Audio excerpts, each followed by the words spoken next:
안녕하신가요? 저는 50대가 되도록 결혼 한 번 안 해본 아줌마입니다.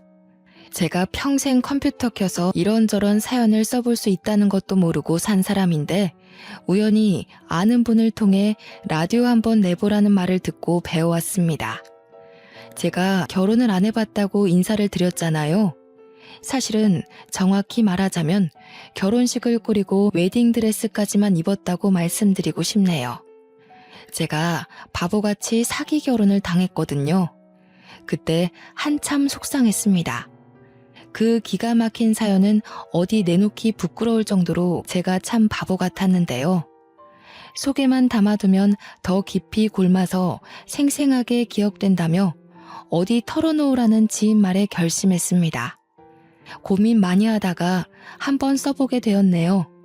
글을 써가는 내내 서툴고 말씨 하나하나가 투박할 테지만 넓은 아량으로 들어주셨으면 합니다.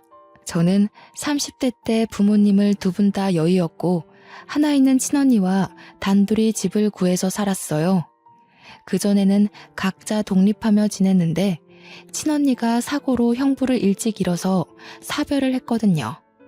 친언니 혼자서는 도무지 그 슬픔을 극복하지 못하길래 제가 같이 살자고 제안한 거였어요.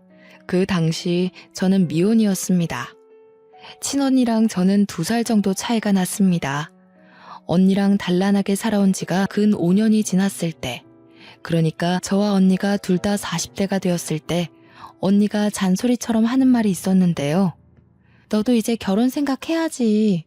언제까지 내 뒷바라지 해주면서 살래? 나 이제 괜찮으니까 너도 네 인생 살아봐야 하잖아. 연애도 하고 결혼도 하고. 언니는 이미 결혼을 한번 해봐서 더 이상 생각이 없다고 하면서 항상 제게는 결혼을 추천했습니다. 언니도 형부가 살아있을 때는 결혼이 참 좋았다고 하면서요. 그냥 식구가 주는 안정감과는 다르다면서 제게도 배우자가 있을 때 행복을 알게 해주고 싶다고 하네요. 그런 달콤한 말에도 저는 딱히 관심이 안 가더라고요. 결혼에 대한 선망이 전혀 없었습니다. 언니는 제가 자기 때문에 인생을 허비하고 있다고 생각했는데 저는 전혀 그렇게 생각하지 않았거든요. 언니랑 지내면서 제 나름 삶이 즐거웠고 또 가족과 함께 지내니까 옛날 생각나서 좋았단 말이죠. 언니한테 그렇게까지 말해봤는데도 언니는 제가 50 되기 전에는 꼭 남자를 붙여줄 거라고 신신당부를 하지 뭡니까? 저는 그런 언니를 더 말릴 생각은 없었어요. 사실 그냥 하는 말인 줄 알았거든요. 그런데 역시 말렸어야 했나 봅니다. 제 기준에 언니가 그렇게까지 하면서 제게 남자를 찾아주려고 한 줄은 상상도 못했어요. 당시 제가 40 중반 정도였는데 나이가 제 나이 정도면 매칭 아니고서야 남자를 만나기 힘들다는 겁니다. 자연스럽게 만나려면 이상한 동호회를 가입해야 하는데 거기는 너무 위험해질 수 있으니 너무 위험 요소가 많으니 차라리 돈 주고 믿을 만한 결혼정보 회사에 등록하는 게 좋다고 하대요. 이때 설마 싶었습니다. 무슨 돈까지 들이면서 남자를 만나냐고 됐다고 손사래를 쳤는데도 언니는 꼭 죽기 전에 해봐야 하는 게 결혼이라면서 저를 업체에다 등록해버렸지 뭐예요. 저는 생전 그런 것에는 발 담글 생각이 없었던 사람입니다.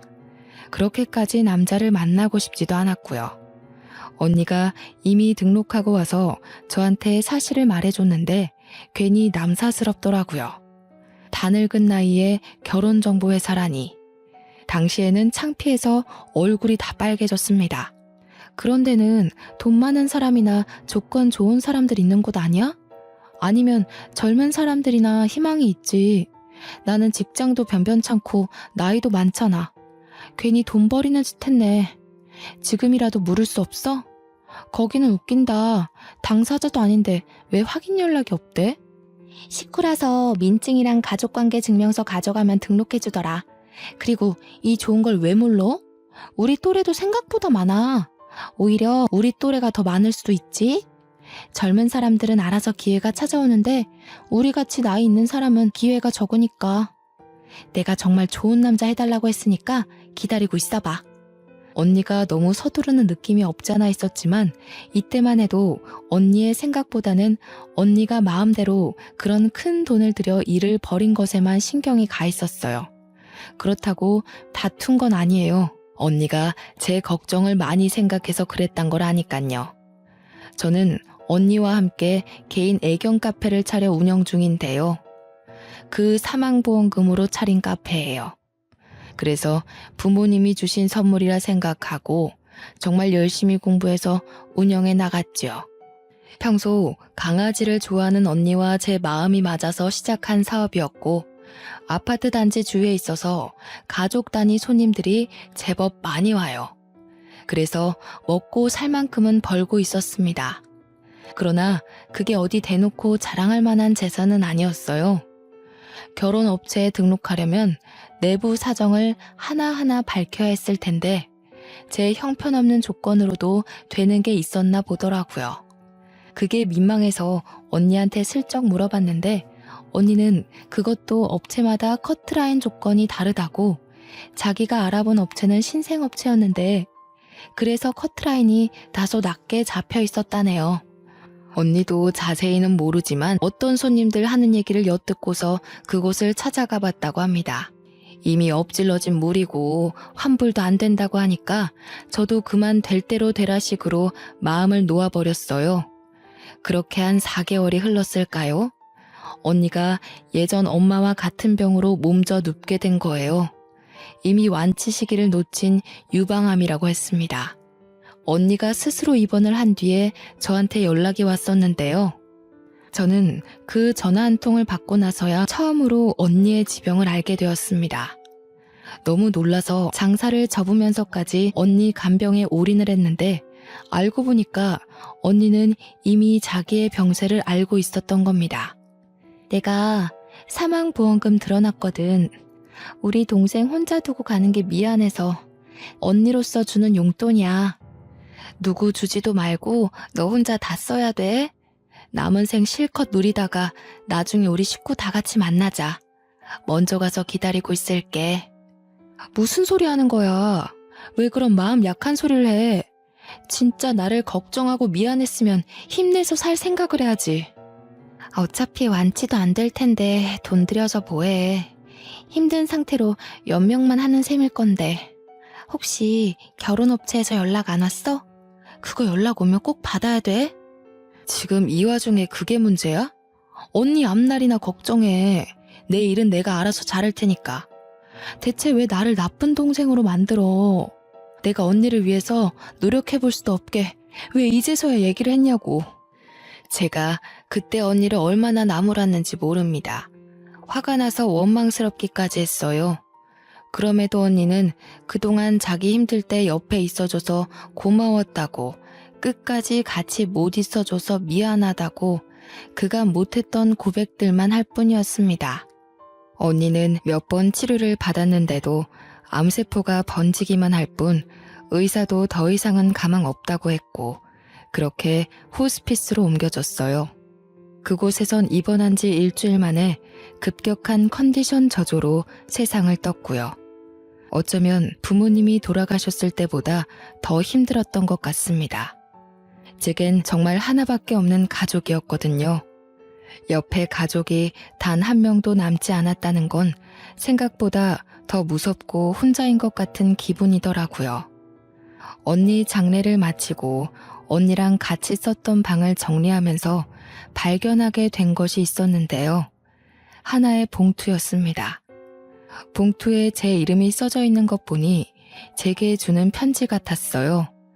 그것을 읽는데 저는 언니가 왜 그렇게 제 옆에 남자를 두려고 했는지 알겠더라고요. 언니는 제가 이렇게 혼자 남게 될 걸 이미 알고 있었다는 겁니다. 자신의 몸 상태가 시한부라는 걸 알아서 제 옆에 오래 있을 수 없다는 생각에 그리 급히 서둘렀던 거였어요. 그리고 적당한 조건을 갖춰야만 업체에 등록할 수 있다는 커트라인도 언니가 자기 사망보험금을 추려서 부모님 것까지 10억이 되는 자산을 기재했기 때문에 통과된 거였고요.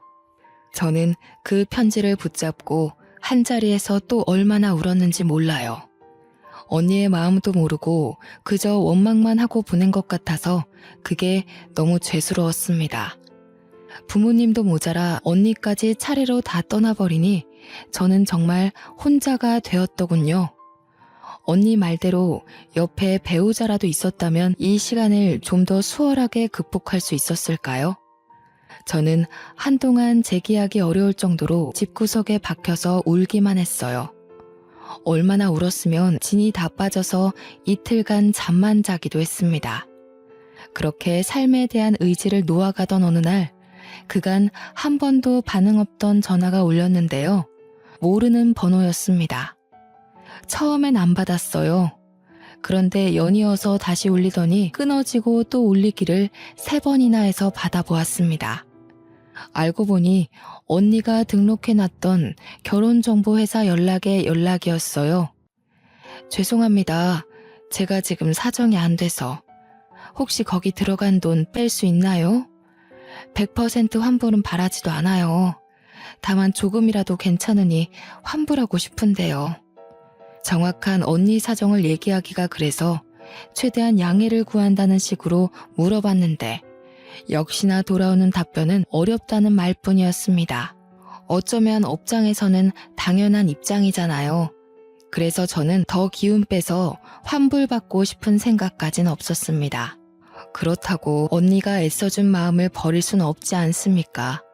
그래서 저는 언니가 주는 마지막 선물이라는 생각을 하며 할 수 없이 업체가 매칭해주는 남자를 만나게 되었습니다. 첫 번째 만남이 언니 장례를 마치고 처음으로 외출을 한 날이었어요. 가족을 모두 보낸 제 세상은 슬픔에 멈춰 있었는데 바깥 세상은 아무렇지 않게 돌아가고 있더라고요. 당연한 일인데도 그게 한편으론 서운하고 허탈했네요. 선자리에서 만난 남자의 첫인상은 굉장히 신사답고 깔끔했습니다. 원래 성격이 밝은 편인 건지 제가 우중충한 표정을 짓고 있어도 남자는 자리에서 내내 웃음을 잃지 않더군요. 아직까지 결혼을 안 하셨다고 들었어요. 40대 중반이시면 제법 늦은 나이인데 혹시 특별한 이유가 있으세요? 말씀하시기 불편한 이유면 대답 안 하셔도 됩니다. 그냥 결혼 생각이 없었어요. 언니가 형부랑 사별해서 같이 살았는데 그렇다 보니까 굳이 결혼해서 가정을 꾸리고 싶은 마음이 안 생기더라고요. 외롭지 않아서 그랬던 것 같아요. 아이고, 그렇구나. 그렇긴 하죠. 가족이 옆자리를 메워주니까 굳이 생사람 만나서 새 가정을 꾸릴 필요는 못 느꼈을 수도 있죠. 그럼 지금도 언니랑 같이 살고 계세요? 아니요. 언니는 지난주에 좋은 곳으로 갔어요. 그래서 제가 지금 누구를 만나고 싶은 마음의 여유가 없어요. 제 태도 때문에 혹시 기분 나쁘셨다면 사과드릴게요. 저도 참 청승 맞았네요. 굳이 언니 사정까지는 얘기할 필요는 없었는데 저의 골마있던 속이 자꾸 입 밖으로 튀어나와 버리더군요. 남자는 무슨 죄겠어요. 그저 좋은 인연 만나고자 나왔을 텐데 저와 매칭이 되는 바람에 시간 낭비, 돈 낭비하게 된 셈이 아닙니까? 저는 눈물이 그렁그렁 맺히는 걸 얼른 티슈로 닦으려고 찾는데 남자가 먼저 제게 건네주었습니다. 그런데 문제는 그 손길이 너무 따스해서 위로받는 느낌이 들어 저도 모르게 눈물을 쏟은 거예요. 저는 남자분에게 고맙다고 고개를 숙인 채 좀 심하게 울었습니다. 상대방 입장에서 짜증내며 자리를 박차고 나갈 수 있다고 생각해요. 그래서 남자분이 어떤 질타를 던져도 감안하고 남자가 먼저 나가면 저도 이 자리를 뜰 예정이었거든요. 그런데 남자는 끝까지 제 곁을 지키며 티슈까지 더 챙겨와 주는 거 있죠. 초면이라지만 솔직히 고마운 마음밖에 없었습니다. 혼자라고 생각했는데 누군가 곁에서 손을 내밀어 주니 그 순간 짧게나마 숨통이 트이는 것 같았어요. 저는 생각 외로 후회했던 것만큼 좋은 시간이었지만 남자는 아니었을 거라 생각했습니다. 당연히 다음 기약은 기대도 안 하고 있었어요. 그냥 하루 위안받고 온 날이라고만 여겼죠. 그러나 그날로 다시는 저를 안 볼 거라 생각했던 그 남자에게서 연락이 온 겁니다. 현주 씨 뭐 하세요? 오늘 저녁에 붉은 달 뜬대요. 같이 보러 가실래요? 주소 알려주시면 제가 모시러 갈까 하는데. 아, 저는 그냥 집에서 쉬려고요. 죄송합니다. 연락 주실지는 몰랐는데 지난번엔 너무 죄송했어요. 저보다 더 좋은 분 만나서 좋은 인연 이어갔으면 해요. 현주 씨, 저도 현주 씨처럼 소중한 사람을 먼저 보냈어요. 결혼하려고 했던 사람이 현주 씨 언니분이랑 같은 암에 걸려서 저도 많이 힘들었거든요. 하지만 내가 살아야만 사랑하는 사람들이 위해서 마음 편히 쉴 수 있지 않을까요? 집에서 소가리만 하고 있으면 하늘에 있는 식구들 속이 더 굶어요. 아마 현주 씨 언니분도 현주 씨가 잘 살길 바라고 있을 거예요. 그 남자가 건네는 따스한 위로에서 언니가 멀쩡한 정신일 때 해줬던 마지막 말이 떠올랐습니다. 사망보험금 다 쓰고 즐기고 오라는 언니가 순간 눈앞을 스쳐갔죠. 제가 가진 전 재산은 언니 사망보험금에 엄마 아빠 사망보험금까지 총 액수가 10억 정도일 겁니다. 언니가 밑에 물려준 후손 신경 안 써도 되니까 저보고 꼭 혼자 다 쓰라고 했잖아요. 남자분이 저처럼 같은 경험을 겪어서 제가 남자분에게 끌렸던 것일까요? 그분의 따뜻한 위로에 크게 흔들린 저는 그때부터 남자분이 부르는 대로 밖을 나갔던 기억이 납니다. 그 남자도 결혼할 여자가 있었으나 결혼까진 못했으니 총각이었고 저도 처녀였잖아요. 아무래도 그게 저희 둘 사이를 급격히 좁히는데 큰 원동력이 아니었나 싶어요. 남자는 여자들이 좋아할 만큼 다정하고 배려심이 깊은 사람이었습니다. 늘 제 감정을 먼저 생각해주며 제 마음속 이야기를 경청해서 들어줬죠. 그 때문에 더 저는 마음 놓고 속내를 비쳤던 것 같네요. 그분 품에서 몇 번이나 언니를 그리워하며 울었는지 모릅니다. 아마 남자는 제가 아니었더라도 그 어떤 여성분들에게 신사 같은 분이 아니셨을까 싶어요. 그래서 남자분을 향한 제 마음에 어느새 사심이 깃들었다는 걸 알고서 접으려 했으나 어느 날 그 남자가 저한테 뜬금 고백을 하는데 내용을 듣고 깜짝 놀랐습니다. 현주 씨를 가까이서 지켜드리고 싶어요. 현주 씨처럼 이렇게 마음 여리고 순수한 분 옆을 감히 탐내서 죄송해요. 현주 씨가 괜찮다고 한다면 더 가까운 사이가 되고 싶은데 허락해 주시겠어요? 남자가 제게 반지를 주면서 청혼을 하는 거 아니겠습니까? 저는 솔직히 결혼은 애써 기대 안 하고 있었거든요. 제가 워낙 많이 울기도 했고 마음에서 언니를 쉽게 보내주지 못해서 남자분이 좀 지쳤을 거라고 생각했으니까요. 그래서일까요? 남자가 제 곁을 지켜주고 싶다고 청혼을 해주는데 언니가 저더러 배우자가 주는 행복은 좀 다르다고 했던 말을 온몸으로 느꼈네요. 그러면서도 한편으로는 살짝 고민도 했습니다. 제가 나이 50이 다 돼가기도 했고 그 나이 먹도록 해볼 건 나름 많이 해봤으나 결혼은 처음이라서 생각 없이 뛰어들기가 좀 망설여지더라고요. 제 나이면 도전이 어려워져요. 게다가 제 팔자에 결혼은 없을 거라고 이미 단념하고 산 지가 오래라. 그래서 남자가 해준 청혼을 받고도 솔직히 걱정 많이 했는데요. 문득 집에서 가족 사진을 보다가 결혼이란 낯선 세계로 뛰어들어 보길 마음먹게 되었습니다. 언니 말대로 결혼하면 지금보다 더한 행복감이 올 거라는 기대감을 만끽하기로 했죠. 그 남자가 만들어 놓은 인생 설계에 함께할 의지가 생기자 저 또한 좀 더 적극적으로 마음을 표현하게 되더군요. 남자는 제가 한 번도 받아보지 못한 이벤트도 많이 해줬어요. 이런 것에 대한 로망도 딱히 없이 살았는데 막상 받아보니까 너무 사랑받는 기분이더라고요. 가족이 곁에 없어서 다시는 웃지 못할 거라 생각했는데 저는 이렇게 슬픔을 잠시 잊을 만큼 행복한 나날을 보냈습니다. 다만 제가 걱정이 됐던 건 남자분이 특히 꽃 선물을 많이 줬는데 그 안에는 꼭 주얼리가 함께 동봉되어 있거든요. 이게 한두 푼 하는 게 아닐 텐데 기념일도 아닌 날마다 이렇게 선물을 주니 남자에게 부담이 되진 않을까 싶어 걱정되는 거 있죠. 희석 씨, 왜 자꾸 돈을 써요? 이게 다 얼마래? 이렇게까지 안 해줘도 저 충분히 희석 씨 마음 알아요. 이러면 제가 미안해지잖아요. 내가 있는 게 돈뿐인걸요? 현주 씨한테 내 모든 걸 걸겠다는 표시예요.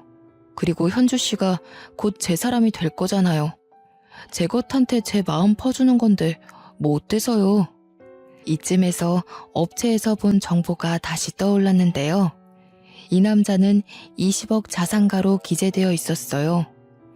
직원한테 듣기로 술 브랜드 공장을 운영한다고 했던 것 같네요. 그래서 정말 이만한 돈이 부담되지 않을 만도 했죠. 또 남자 말대로 저희는 곧 결혼을 하게 될 사이니 서로에게 주는 마음의 표시는 우리 모두의 것이 되는 거나 다름없다는 말도 일리가 있더라고요. 저와 남자는 다툼 한 번 없이 이렇게 무난한 만남을 지속해가고 있었습니다. 행복한 하루만 계속되던 중 한 번은 제가 남자를 집에 초대한 적이 있었는데요. 결혼하기 전에 제 집을 소개해드리고 집에서 밥 한 끼 해주는 게 예의라고 봤기 때문이에요. 그 당일에 제가 얼마나 진수성찬을 차려놨는지 몰라요. 남자가 좋아하는 걸로다가 전부 만들어 놓느라 꼭두 새벽부터 일어나서 요리를 했거든요. 가족들 있을 때도 이렇게까진 차려 먹은 적이 없는데 저도 그 남자한테 많이 빠져 있었나 봅니다. 남자가 집에 도착해서 초인종을 눌렀을 때 정말 소녀처럼 설레었던 기억이 나네요. 나이 50을 바라보는 입장에서 현관문까지 그렇게 달려본 것도 처음이었어요. 문을 열자마자 남자의 얼굴보다 꽃다발이 먼저 들이밀어졌는데요.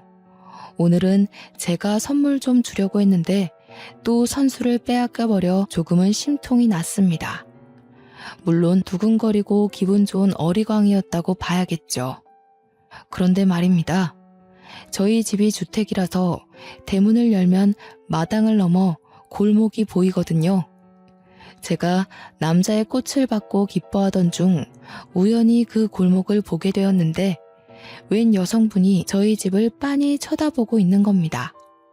나이는 저랑 또래거나 저보다 살짝 어려 보이는 것도 같았습니다. 보자마자 살짝 소름이 돋았던 건 제가 오해할 수도 없게 너무 노골적으로 저희 집을 보고 있어서였어요.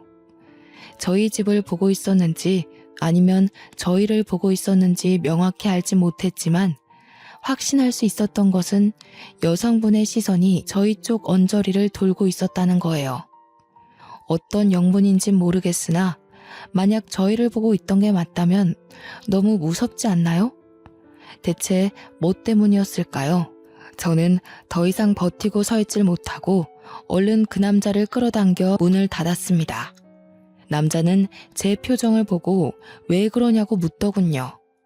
아니, 웬 여성분이 저희를 쳐다보는 것 같아서요. 동네 주민 얼굴은 제가 다 알거든요. 그런데 처음 보는 사람이었어요.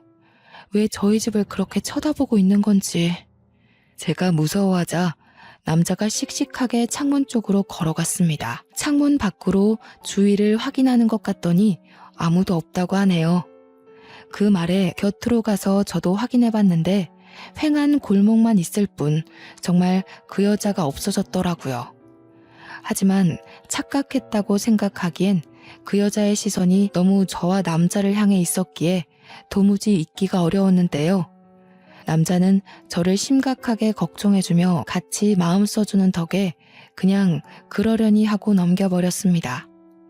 좋은 날인데 괜히 저 때문에 분위기 망쳐지는 건 원치 않았거든요.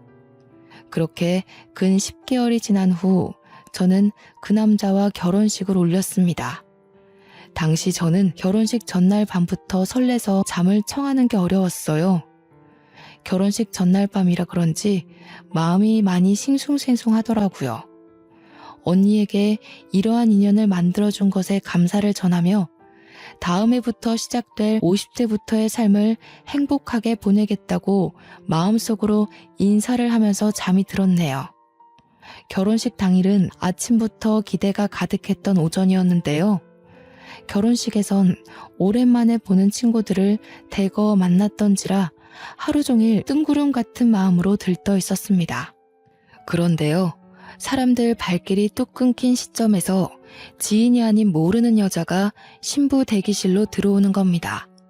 다들 당황했던 건 신부와의 만남 시간이 한참 끝난 후였기 때문이죠. 직원분들이 나서서 들어오면 안 된다고 말렸지만 제가 괜찮다고 해서 마주하게 되었는데요.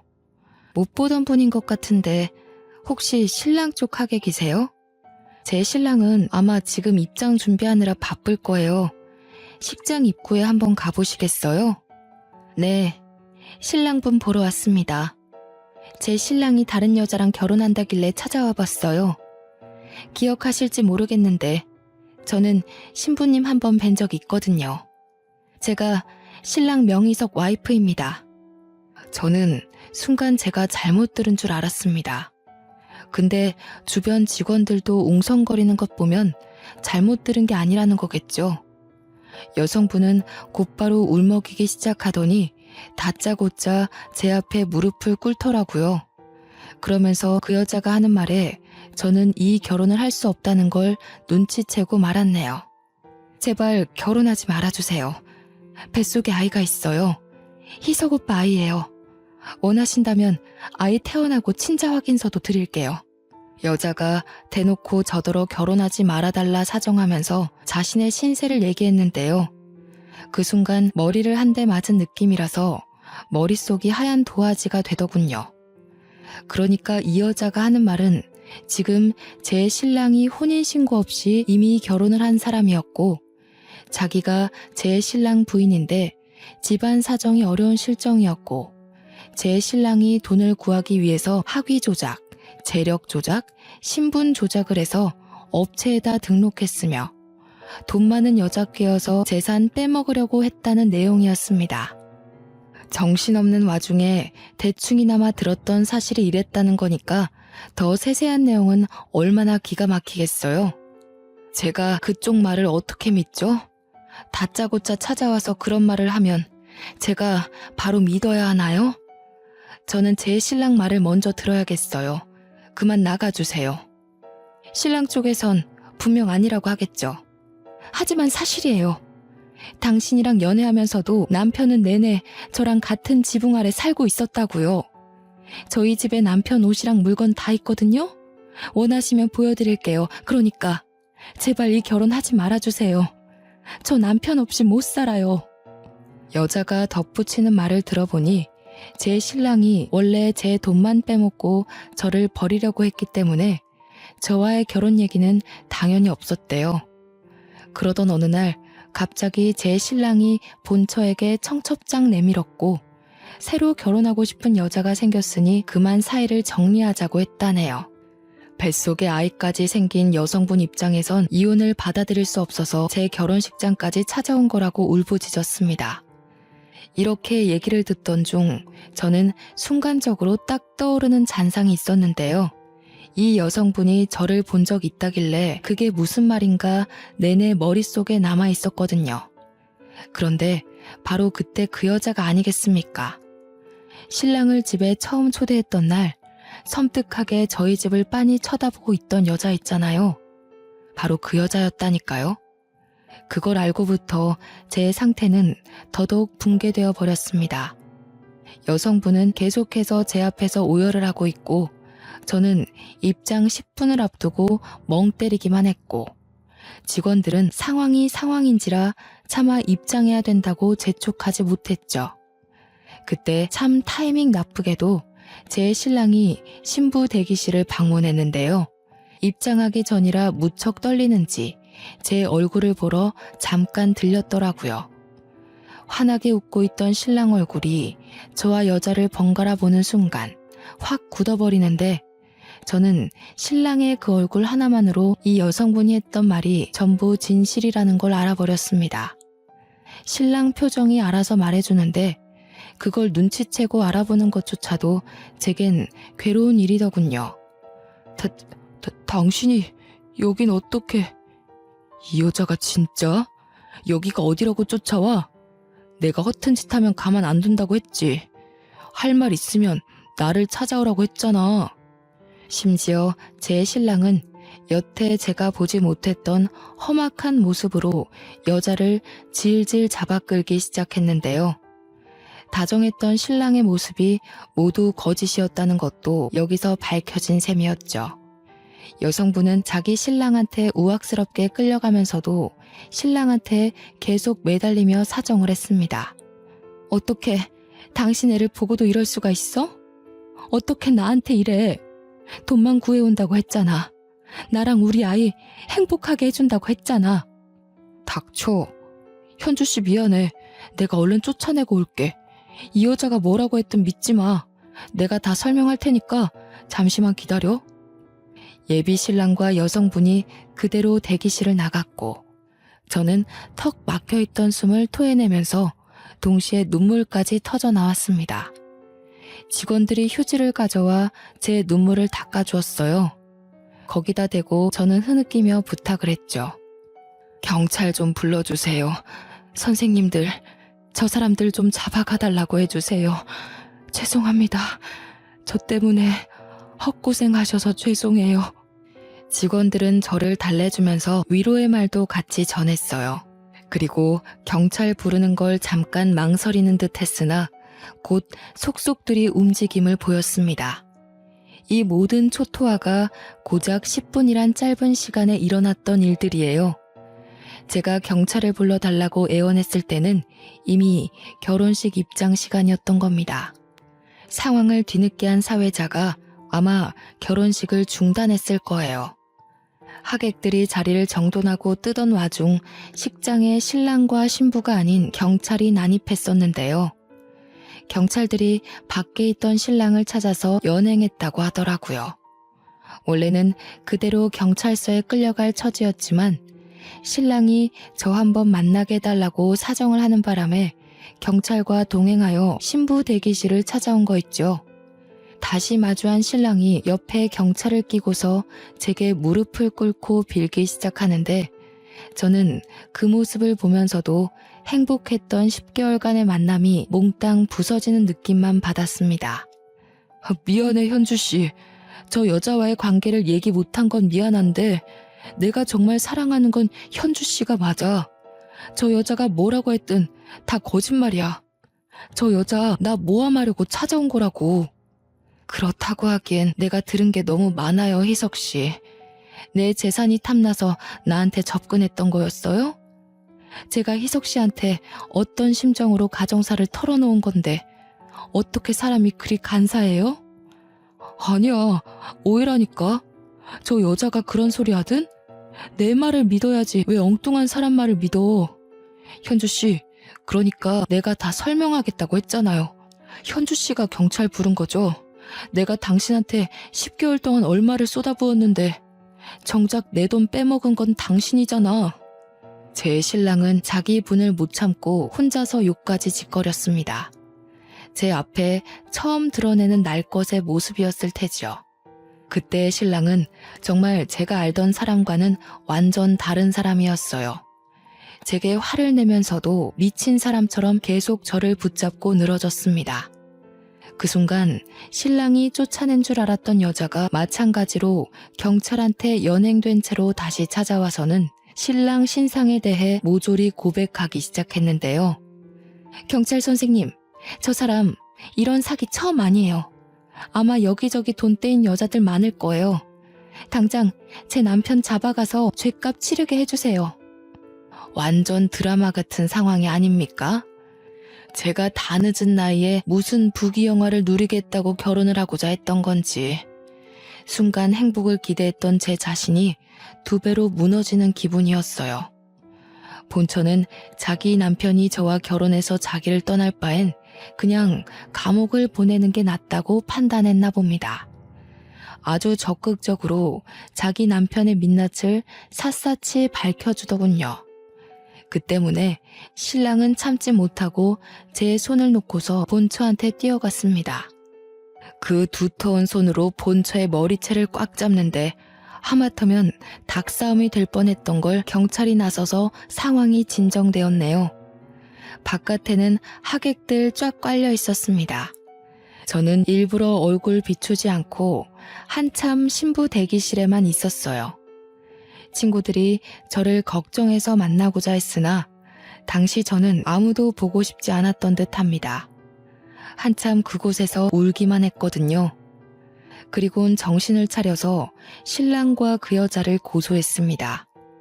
당연히 사람 신원을 제대로 파악하지 못한 결혼정보회사에도 손해배상을 청구했고요. 제가 웬만하면 재산을 대거 사용해 본 적은 없는데 정말 엉뚱한 곳에 아까운 돈을 써버린 셈이 되었네요. 변호사님 도움을 받아서 최대한 소송할 건 모두 했으나 차마 상간녀 소송은 못했습니다. 어찌 보면 저야말로 그 여성분에게 상간녀 아니었겠어요? 변호사님 말로는 제 신랑이 사실혼 관계였다는 걸 숨겼고 저는 그가 유부남인 걸 모르고 있는 상태였으니까 위자료 청구 소송이 들어오더라도 당연히 기각될 거라고 하더군요. 그런데도 하지 않았습니다. 그냥 긴 싸움을 하고 싶지 않았던 것 같아요. 그런 곳에 더는 기운 뺄 마음의 여유가 없었던 거죠. 그렇게 힘든 시련을 마무리 짓고 저는 식구들을 한데 모아놓은 묘자리를 찾았습니다. 언니, 내가 결국 이 모양 이 꼴이 됐어. 괜히 잘 살아보겠다고 욕심내서 그런가 봐. 그냥 우리 강아지들 데리고 평범하게 지내다가 갈게. 이런 모습으로 찾아와서 미안해. 저는 해가 저물기 전까지 묘자리 앞에 앉아 있다가 내려왔어요. 이미 카페 개들은 우리 집에 있었고 내일부터 다시 카페를 오픈해야 되니 개들을 옮기기 전에 매장 청소를 해야 했습니다. 그래서 늦은 저녁쯤 카페를 찾았죠. 그런데 카페 앞에 누가 서 있더라고요. 손님이 찾아온 건가 싶어서 내일부터 정식 운영한다고 말해주기 위해 다가갔는데 그 남자 손님은 다름 아닌 얼마 전 제 결혼식을 참석했던, 그러니까 고등학교 때 사귀었던 남자친구였습니다. 나이 50에 남자친구란 말을 입에 올리는 것이 여전히 어색하네요. 안 오는 줄 알았는데 네가 이 카페 주인 맞지? 전화를 해볼까 하다가 고민하고 있었거든. 시간 되면 얘기 좀 할 수 있을까? 저와 이 친구는 고등학교 때 사귀었다가 서로 붙은 대학이 멀어 자연스레 헤어진 경우였는데요. 어쩔 수 없이 헤어진 거라 당시에는 엄청 힘들었는데 시간이 약이라 잊을 수 있었던 기억이 나요. 나 여기 아파트 살고 있거든. 지난번 지나가다가 너 우연히 보고 설마 했는데 맞구나. 조금 더 빨리 용기 낼 걸 그랬다.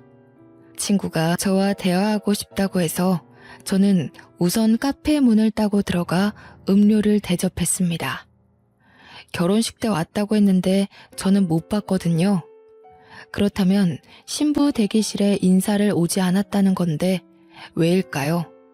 혼자 의문을 가지고 있던 찰나 친구가 하는 말에 모든 게 이해가 되었습니다. 결혼식일 많이 힘들었지. 내가 너를 좀 더 빨리 알아봤다면 네가 그런 고생은 안 했을 텐데. 혹시 지금은 만나는 남자 있어? 너만 괜찮으면 나 너랑 다시 시작하고 싶어. 조금 놀랐습니다.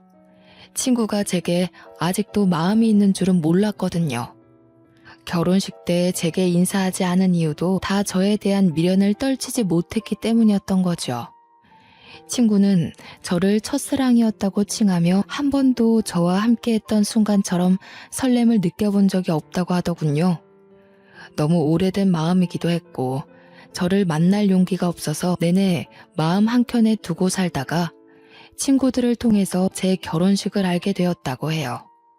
결혼하는 저를 보고 그만 자기도 완전히 저를 잊으려고 했으나 제 결혼이 틀어진 걸 보고선 자기는 그걸 기회라고 봤다는 겁니다. 힘든 일 겪어온 사람 앞에서 이런 소리해서 미안해. 그런데 지금이 아니면 내가 또 나중에 후회하고 있을 것 같아서 찾아왔어. 그랬구나. 그런데 어쩌지? 난 이제 결혼할 생각이 없어. 나야말로 미안해. 나는 그냥 우리 강아지들이랑 같이 사는 게 제일 행복하다는 걸 알아서 더는 다른 것에 욕심내지 않기로 마음먹었거든. 저의 조심스러운 거절에도 친구는 괜찮다고만 했습니다. 꼭 결혼을 해야만이 서로가 함께 있을 수 있는 거 아니지 않냐고. 그냥 옆에만 있게 해달라고 하네요. 관계의 정리는 같이 지내면서 언제든 바뀔 수 있으니 억지로 관계를 정의 내리는 건 자기도 싫다고 하면서요. 그날은 제가 차마 확답은 주지 못하고 헤어졌는데요. 그 뒤로도 친구랑 같은 아파트라서 그런지 자주 보게 되었습니다. 친구는 제게 부담되게 다가오거나 선을 넘지 않았어요. 와서 손님이 많으면 카페일을 도와주기도 했고 강아지들 관리에도 큰 보탬이 되어 주었어요. 그렇게 3년이 지난 현재까지도 저와 친구의 관계는 제자리 걸음 중입니다. 친구는 아직도 제 카페에서 개들이랑 시간을 보내고 저와 얼굴 마주하는 게 좋기만 하다고 하네요. 참, 친구도 아직 결혼을 안 했대요. 다른 여자한테 마음이 안 간다는 이유만으로 계속 결혼을 미뤄왔다고 하더라고요. 그렇다고 또 제게 결혼을 언급하는 건 아니었어요. 친구의 감정이 어떤지 제가 먼저 궁금할 정도로 친구는 자신의 마음을 묻어두기만 했죠. 남자한테 크게 당해서 결혼식까지 망쳐본 제가 바보 같게도 또 남자한테 흔들리고 있으니 얼마나 한심합니까? 감정이 앞서는 이 마음을 억누르는 것도 참 힘든 일이더군요. 그러면서도 한편으론 모른 척 제 감정이 시키는 대로 넘어가 볼까 싶기도 해요. 이 감정을 한 번 더 믿고 가봐도 되는지 지금은 그 생각으로 고민이 깊습니다. 사연을 이렇게 써내려가는 게 맞는지 기억을 떠올려보며 작성하느라 시간이 좀 오래 걸렸습니다. 남들에게 제 이야기를 전하는 게 역시 보통 일은 아닌 듯 싶네요. 하늘에서 허락해주는 제 세월이 어디까지인지 모르겠으나 제가 조금은 두려움을 걷어낼 필요가 있는 걸까요? 다른 사람들은 저 같은 상황을 직면했을 때 보통 어떤 결정을 내리는지 궁금합니다. 누구는 원래 사람한테 대이기도 하면서 사람한테 치유받고 그러는 거라고. 삶이 본래 그렇게 살 수밖에 없도록 만들어졌다고 하는데 그 말이 맞는 걸까요? 그만 마음을 내려놓아야지. 그때 크게 당한 사건을 그만 잊어야지. 하는데도 이 두려움을 완전 모른 채 하는 게 참 어려운 일인 것 같습니다. 그래도 그 친구한테 참 고마운 것이 있어요. 매일 곁에서 같이 있어주는 친구의 노력 덕분에 제가 혼자라는 생각에서는 벗어났다는 겁니다. 저는 세상에 혼자 남겨진 것 같다는 생각 때문에 외롭거나 무섭지는 않아요. 아마 저는 이렇게 저만의 속도대로 마음을 추스르다가 친구에게 서툰 감정을 고백할지도 모르겠네요. 젊을 때는 혼자 있는 삶이 마냥 자유롭고 혜택이라고 생각했었는데요. 소속감이라는 게 사람 감정에 참 큰 기여를 하더라고요. 젊을 때는 가족이 있었잖아요.